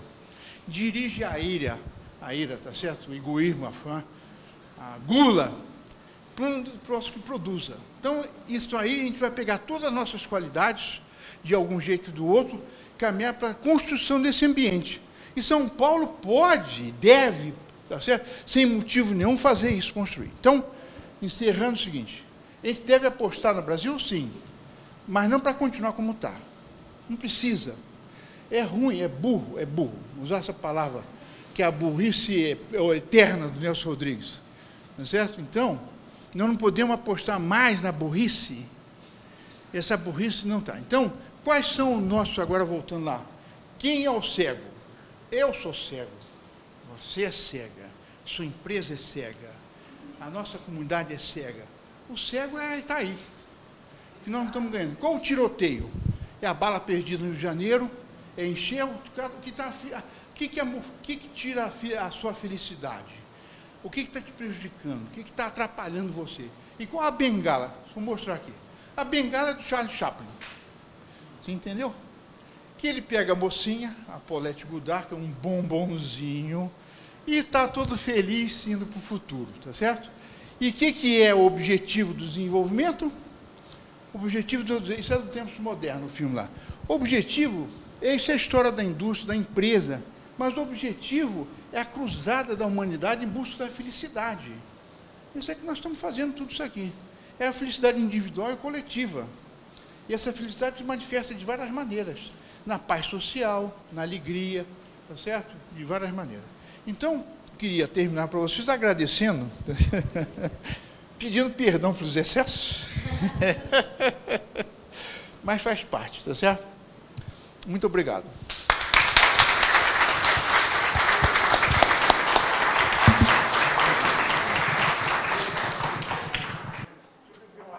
Avançou só um pouquinho, mas acho que ninguém se incomodou. Bom, vamos abrir para perguntas e respostas. Por favor, levantem as mãos. Quem tiver aqui, ó, Matê aqui. Como sempre, vou pedir para que as perguntas sejam concisas, para que possamos elevar o número de perguntas. Levanta, Matê. Professor Silvio. Está funcionando? Está funcionando. Professor Silvio. Bom dia, adorei a palestra. Quero dizer que eu sou engenheira. Tá? E no começo da minha carreira, eu havia optado pela carreira de pesquisa. Me formei em engenharia eletrônica e fui fazer o mestrado e dar aula no ITA. E logo no começo eu me frustrei com a pesquisa no Brasil. O meu guru, na época, que tinha sido um dos meus professores, que eu havia estudado nos livros dele, ficava a sala dele ficava numa sala próxima da que eu ficava, e ele me mostrava os avanços das pesquisas que ele fazia naquela época em micro-ondas. E aí, um dia ele me mostrou um demodulador de micro-ondas, e eu falei, e aí, professor Freire, qual é o próximo passo? Ele falou, o próximo passo não tem, até que o governo solte uma verba que a gente possa investir, vai ter que passar por todo o processo de importação, e mesmo sendo um organismo do Ministério da Aeronáutica, isso vai demorar anos. Bom, passaram-se mais de 30 anos e eu não vi isso mudar nesse país. Eu não vi a indústria investir na universidade para que aconteçam esses nossos cientistas, pesquisadores, conseguirem realmente incentivo e apoio, né? Eu vejo os nossos grandes cérebros saírem desse país. O que a gente precisa fazer para mudar isso? Ou será que eu estou enganada e mudou? Obrigada, Matê. Aqui.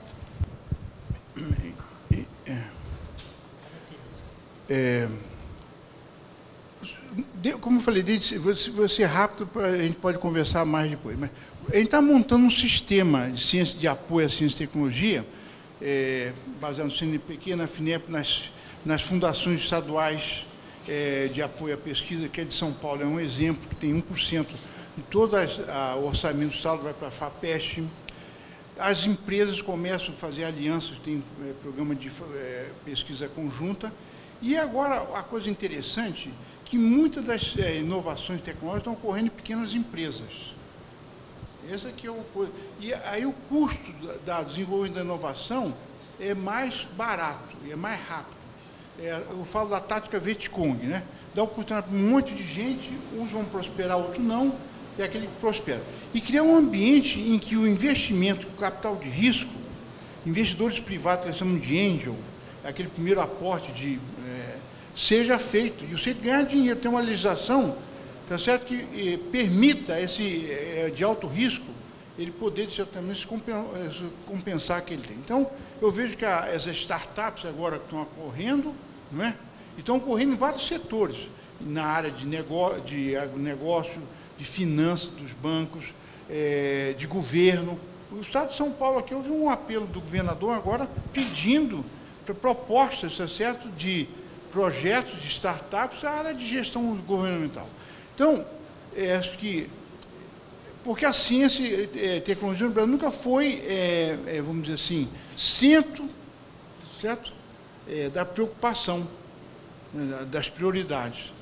Então, por causa disso, a gente está pagando esse preço. Isso é que foi mostrar que nos outros eles trouxeram 1%, tá certo, das preocupações de decisão de governo, ciência, tecnologia e educação, e o benefício que isso trouxe. Enquanto a gente tiver ainda isso tratando como marginal, a gente vai pagar esse preço aí.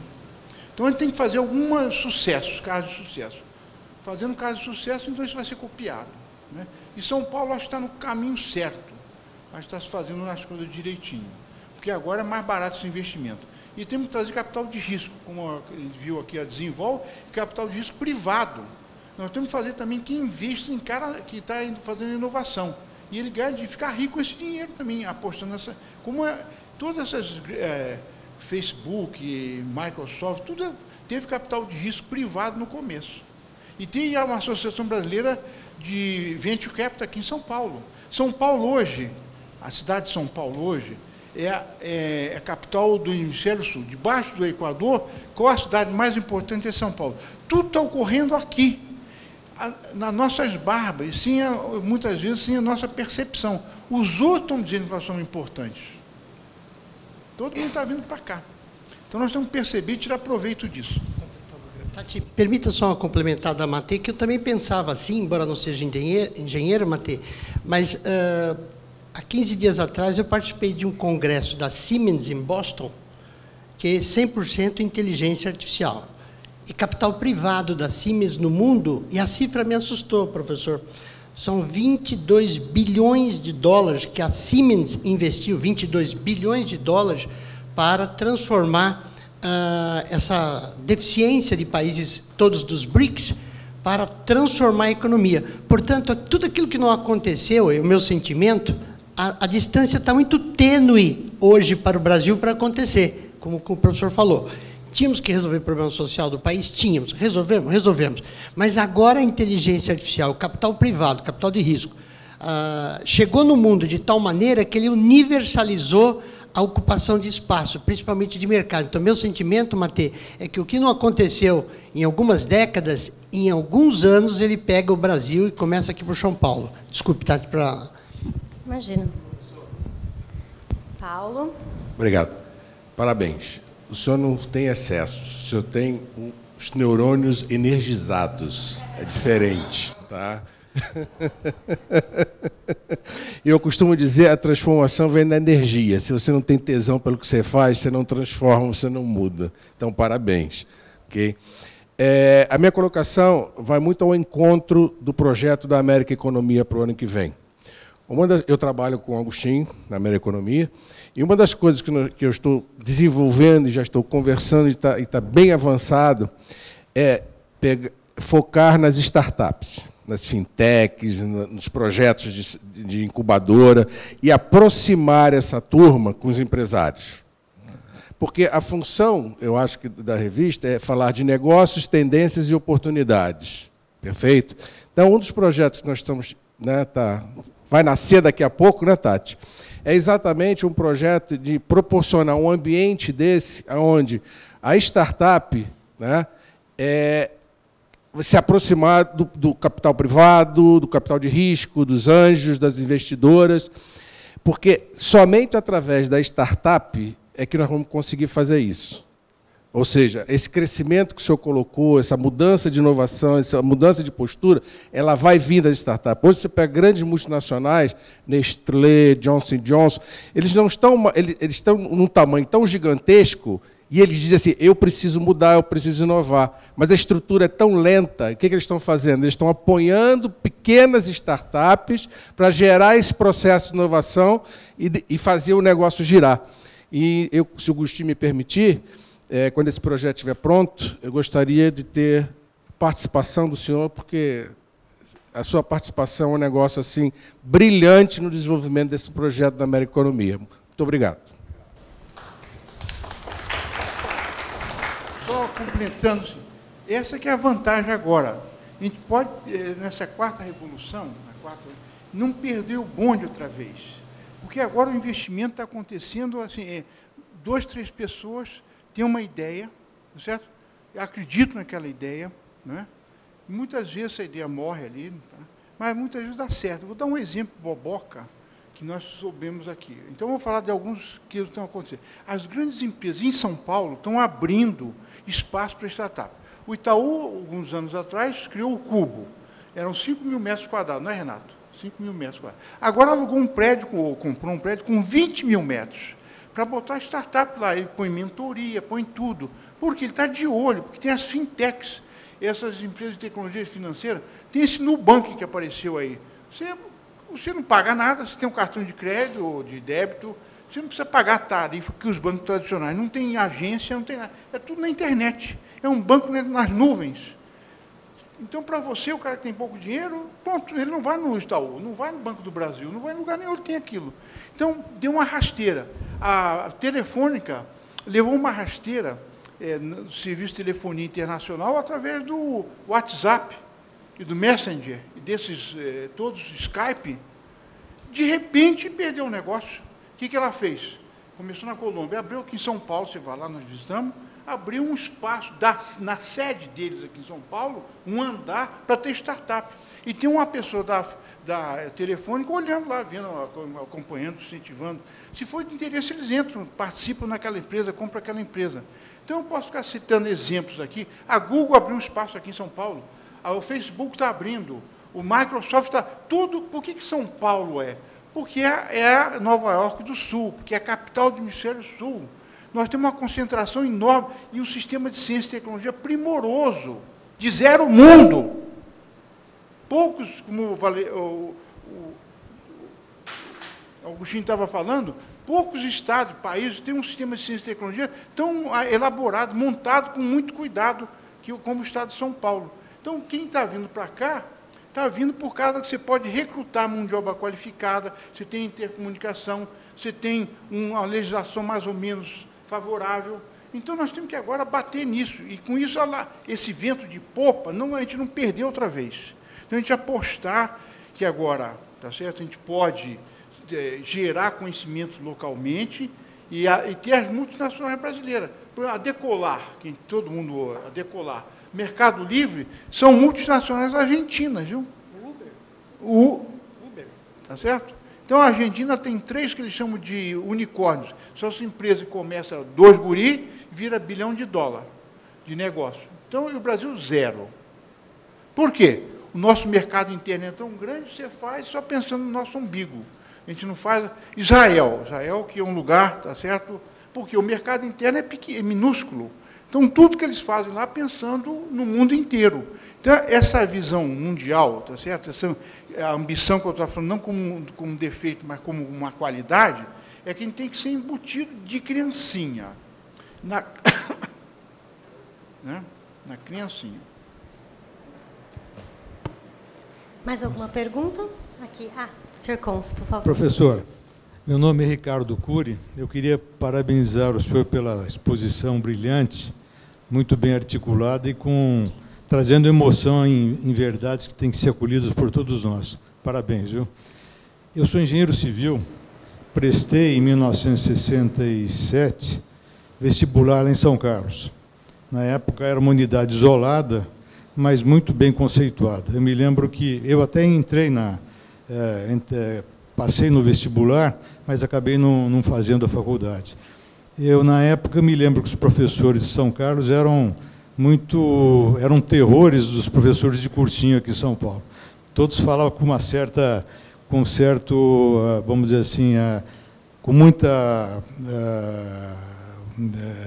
elogio, né, aos professores, mas com muita cautela para que os estudantes pudessem responder as questões corretamente lá. E eu queria saber do senhor o seguinte: qual a sua opinião sobre o atual apoio que o governo federal vem dando, vamos dizer assim, a parte, não só as novas pesquisas, né, desenvolvimento de novas pesquisas aqui, mas também ao programa de desenvolvimento de apoio a estudantes no exterior, né? Vamos dizer, bolsas de estudo no exterior. A sua opinião sobre isso? Infelizmente, o que aconteceu recentemente foi um corte drástico do orçamento do Ministério de Ciência e Tecnologia, com interrupção de vários programas, né? Então, o CNPq, como mostrei, é resultado da iniciativa do almirante Álvaro Alberto, a CAPES, do Anísio Teixeira, que é um órgão do Ministério de Ciência e Tecnologia de capacitação de pessoal de ensino superior com bolsa no exterior. Então, isso sofreu muito desse ajuste fiscal que está sendo feito pelo governo federal. Então, a gente espera, aqui São Paulo sofreu menos. Eu acho que aqui nós estamos mais ou menos, não cresceu, mas não diminuiu também. Então, as bolsas da FAPESP continuam funcionando direito. E aquele programa Ciência Sem Fronteira, que a iniciativa é interessante, mas acho que ele foi feito mal gerido, mal escolhido as pessoas, a universidade. Mas foi um programa que eu acho que, numa situação de normalidade fiscal, de mais dinheiro, deve ser incentivado. Esse contato com fora, a criança aprende por imitação, né? E o adulto por comparação.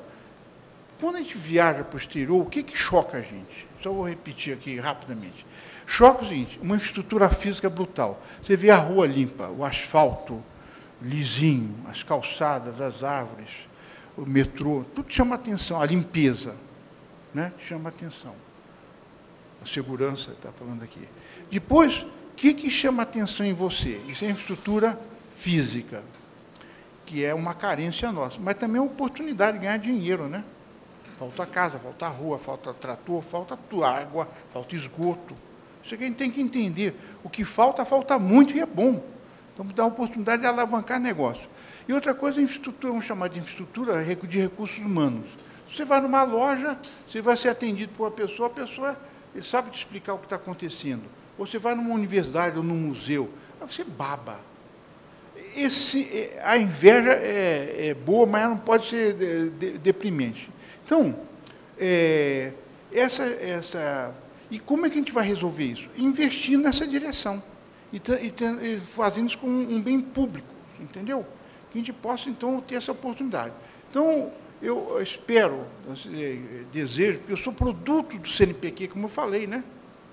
Se não tivesse bolsa, eu fiz bolsa de iniciação científica no Rio de Janeiro com o CNPq, depois de pós-graduação. Então, é fundamental, tá certo, voltar a apostar, tá certo, nessas iniciativas. Porque elas são baratas. Isso que é o problema. Mas são essenciais. Senhor Romeu, o senhor daria uma palavrinha para nós sobre o que falamos hoje? Olha, depois do que nós ouvimos, depois de ter assistido essa aula magna do professor, eu acho que eu só posso fazer elogios e ficar impressionado. Eu sou engenheiro e só lamento de não ter sido engenheiro formado em São Carlos para ter aula consigo. Porque realmente eu conhecia bastante o seu trabalho, mas o que nós assistimos hoje, o que nós ouvimos hoje, o que eu tive a oportunidade de ver, eu quero cumprimentar o Agostinho e a equipe, que realmente, nesse momento grave que nós estamos vivendo no país, pessimismo, notícias ruins, hoje eu vou sair daqui, já li o jornal, já saí meio deprimido, já vi o Band News, não a Globo News, que está horrível, só tem notícia negativa, e nós estamos saindo aqui ouvindo esse entusiasmo do professor, para que a gente mude um pouco mais, porque nós somos entusiasmados, gostamos do que fazemos, mas nós estamos sufocados por más notícias, por pessimismo. O Brasil tem tudo para dar certo. Eu sou um empresário imobiliário, já tenho quase 60 anos de formado em engenharia e participando ativamente, mas hoje eu me sinto até bastante gratificado e ter tido a oportunidade de ouvi-lo com esse entusiasmo, com esse, não é otimismo, mas com esse realismo com que o senhor nos apresentou. O senhor é um homem que conhece, é um humanista, é um conhecedor da história, como eu também conheço bastante, tenho lido muito a história do Dom João VI, mas hoje eu tive mais uma aula de história magnífica. Então, nós tivemos aqui a oportunidade de ter um homem extraordinário, é um brasileiro que realmente nós temos que aplaudir e ouvir e continuar a tentar gravar um pouco mais do que nós ouvimos hoje. Parabéns, Agostinho, parabéns aqui, porque eu saio daqui mais otimista e menos, não sou pessimista, mas a gente está imbuído, nós estamos realmente, cada dia que passa, será que termina hoje? Será que essa confusão, será que assistindo onde o Supremo, é melhor até não assistir, mas a gente tem a obrigação de acompanhar. Parabéns, realmente é um chorome extraordinário. Obrigada, senhor Romeu. Doutor Luiz Carlos, uma palavrinha para nós também, para sumarizar aí o que foi dito hoje. Acho que obrigado. Outro doutor aí, seria muito interessante ouvi-lo. Em primeiro lugar, eu faço minhas as palavras do Romeu.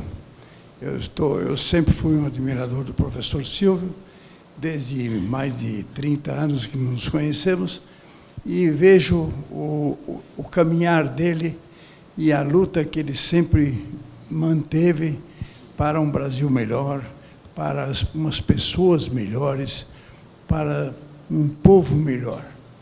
Eu fico entusiasmado quando vejo uma palestra destas, quando ele faz uma súmula do crescimento do conhecimento humano, né, ao longo da história da civilização, e chega até os nossos dias e o nosso estado de São Paulo.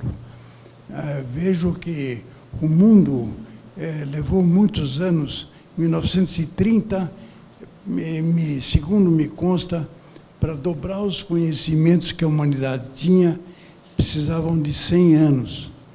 Hoje, nós estamos dobrando os conhecimentos da humanidade em menos de 10 anos.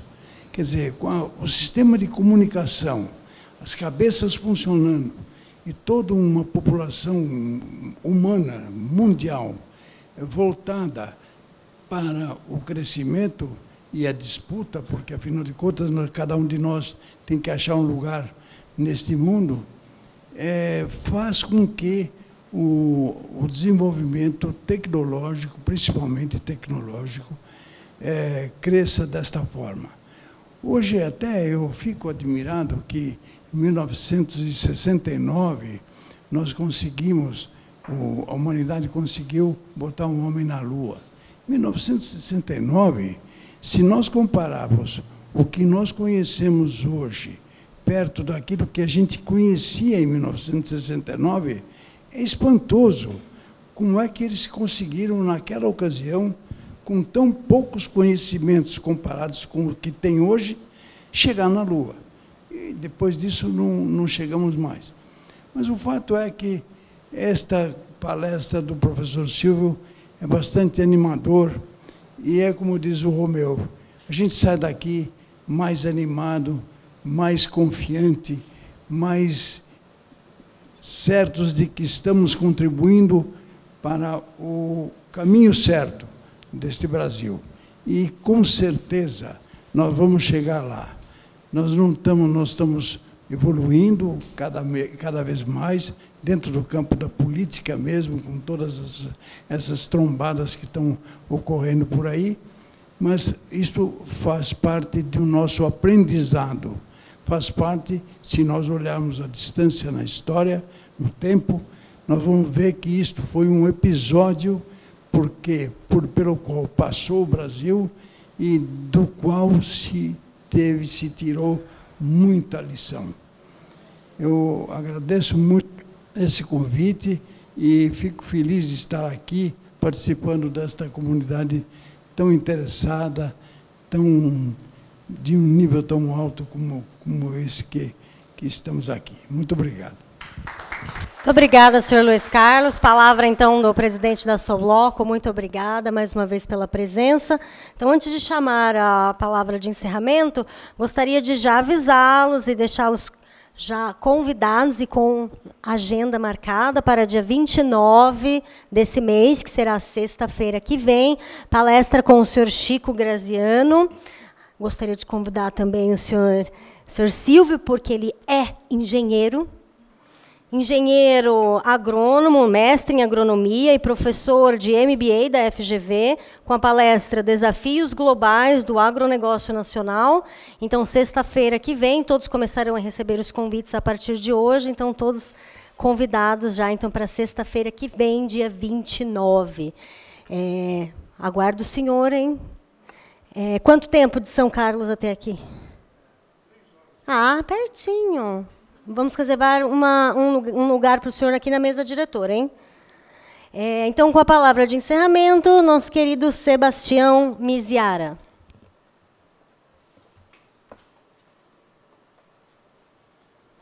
Bom dia a todos e a todas. Eu queria começar usando aqui as expressões do Agostinho Turbian, de que a América Economia tem feito estes encontros para que a sociedade conheça um pouco mais da realidade brasileira. E ele tem absoluta razão. Eu cito aqui apenas 2 exemplos. Eu ouvi aqui, em conversando com quem faz a diferença, o Paulo Rabelo, que era então presidente do IBGE, e depois o Gessner de Oliveira, economista consagrado. A partir daquilo que nós ouvimos aqui, eu, analisando um pouco mais nas leituras, eu compreendi que o Brasil só terá jeito, efetivamente, se as reformas passarem. E nós sentimos que a classe política, de um modo geral, analisando pelo lado demagogo e apreciando demagogicamente esse episódio de reformas, há que se fazer um trabalho muito grande a partir das bases. E nós estamos, em função de 2 palestras que nós ouvimos, realizando um trabalho com 58 mil vereadores brasileiros para fazer com que eles entendam e transmitam isso à sociedade que, sem as reformas, o Brasil ficará quedado, o Brasil ficará de cócoras, o Brasil ficará de joelhos. Portanto, Agostinho, a América Economia presta um serviço inestimável à sociedade brasileira.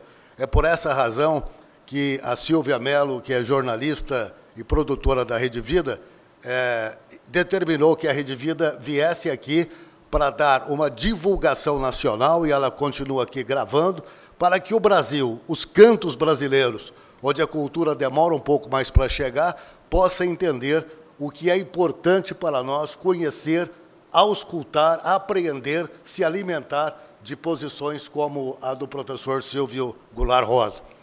Aliás, é bom que se diga aqui, o Silvio deu aqui uma aula, e nós já sabíamos. Em 1994, um grande estadista brasileiro ganha as eleições em São Paulo, Mário Covas.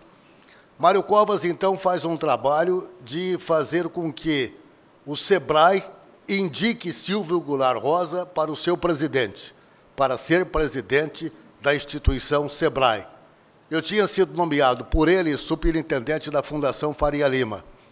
Ele me chama e diz, olha, você vai ajudar o Silvio Goulart Rosa a implantar no interior a ideia de incubadora. Claro que eu saí de lá, fui pegar o dicionário para entender o que dizia Mário Covas. E o Silvio assumiu o SEBRAE e nós procuramos trabalhar no sentido da propagação da ideia da incubadora. Hoje, uma realidade nacional.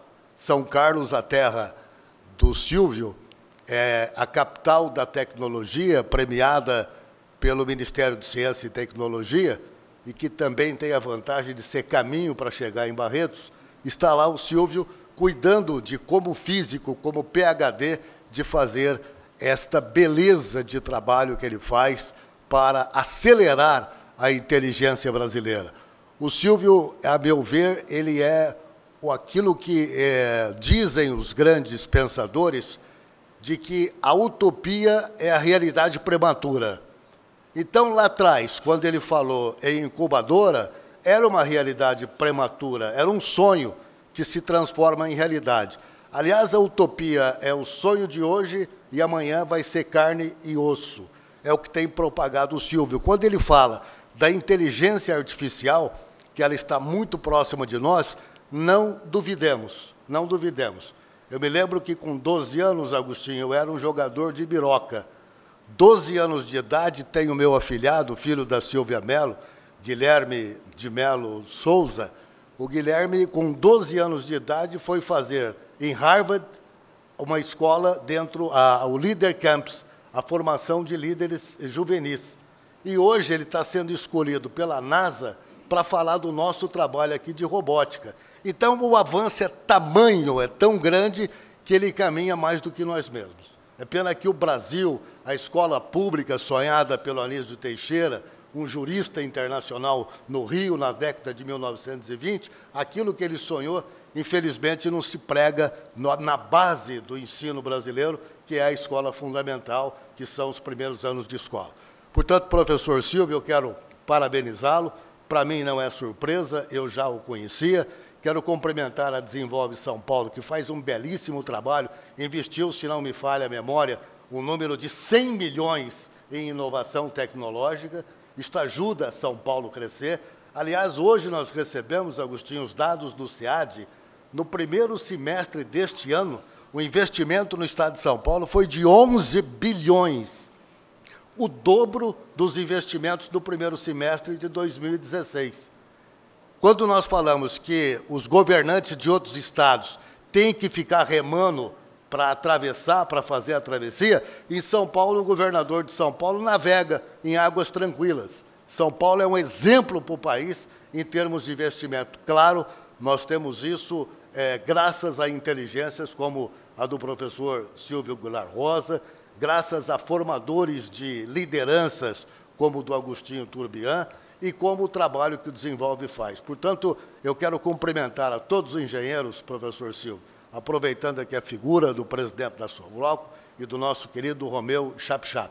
A engenharia, realmente, ela faz São Paulo e o Brasil crescer. Bom dia a todos, obrigado e parabéns por essa palestra.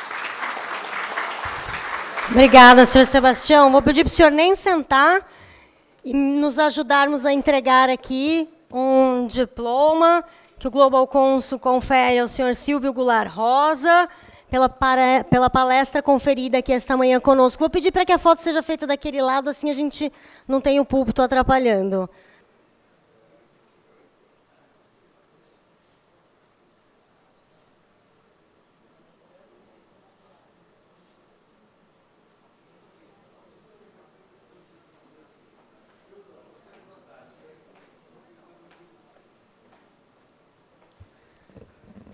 Bom, agradeço a presença de todos. Gostaria de agradecer Ana e Marta, nossa consultoria especializada em RH, presença especial da nossa consultoria jurídica da Lote Araújo. Obrigada a todos, tenham uma boa semana. Os vejo sexta-feira que vem, dia 29.